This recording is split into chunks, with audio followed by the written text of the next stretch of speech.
father probably had more profound influence on Joe than anybody else he's associated with. Of course, most fathers do, but he had the right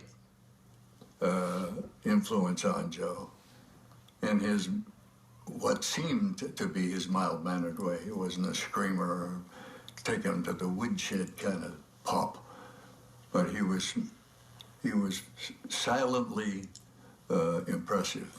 His dad was actually went to law school and was a lawyer, and wanted Joe to do the same, and Joe was bound to do that, and ended up changing his mind after a couple of years at Penn State, and his dad couldn't understand that. And the one thing that Joe said about that conversation, and he said this numerous times, was that his dad said, well, you have to do what you want to do. He says, but you got to do one thing, and he says, that's make a difference. Joe loved both his mother and father, but it was the quality of his father's quiet, supportive, empathetic nature that raised Joe's sensibilities regarding the world at large. Angelo Paterno was a quiet man, a quality his oldest son would resist. Angelo Paterno spoke only once in public. In October of 1945, at a gathering of the Interfaith Mission in New York City, of which he was a member, Angelo spoke to veterans who had been at the landing on Omaha Beach during World War II. He did not speak long. One cannot proclaim affection for a person of another faith or color and then refuse that person admission to his society because he does not worship in the same church or because he happened to be born of colored parents. We must all act as missionaries, and we must preach to our fellow men night and day of the evils of this hydrated monster of bigotry. The forces of intolerance and hate are on the march today. The seed of hate and discord is being sown all around us.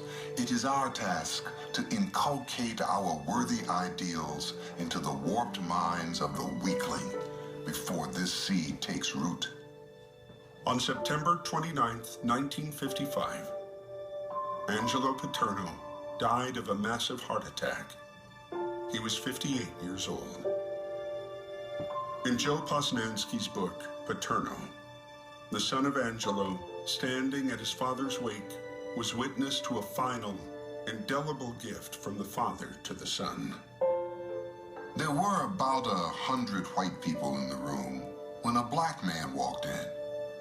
Nobody in the room knew him.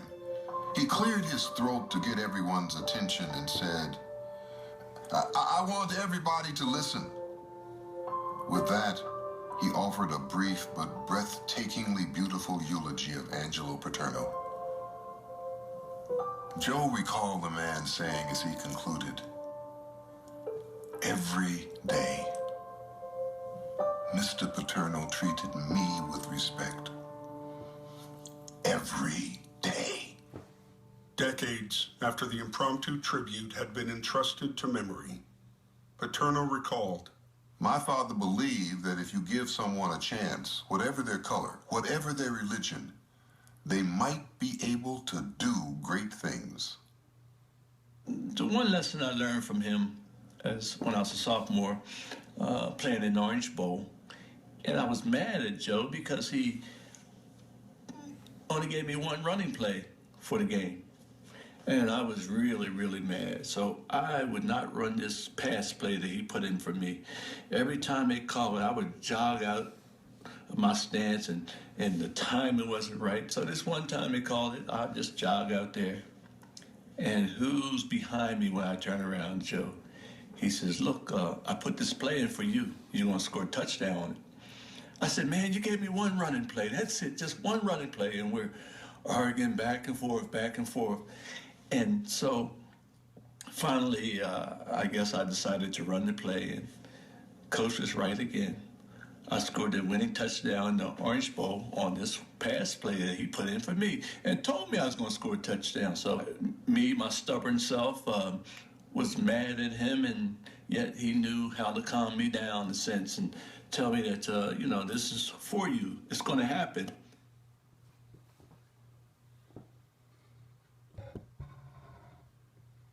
We had an opportunity to go to any bowl game. I mean, we could have gone to the Sugar, the Orange, or the Sugar, Orange, or the Cotton Bowl. And of course, if we played in the Cotton Bowl, we'd play against Texas, and we could have played for the national championship. You have to understand what it was like, what college football was like in those years. There weren't that many bowl games. There were probably just 7 or 8 bowl games. We had played Miami in 1967, actually on a Friday night in the Orange Bowl, and beat them. The 1969 team was different. 68, we were happy to go back to the Orange Bowl. The 69 team was different. They were now in a huge winning streak. So as the bowls were making their bids, and Penn State, before the Ohio State-Michigan game, before they were making their bids, Penn State players, led by Charlie Pittman, went to Joe and said, look, we don't want to go to Dallas anyhow. He said, that's where they're pretty racist down there. That's where they killed our president. But what was interesting, first Joe put it to the team as a vote, okay? And what was neat about it was, some of the African American kids, didn't want to go, So we actually voted on what bowl game we wanted to go to, and we went back to the Orange Bowl.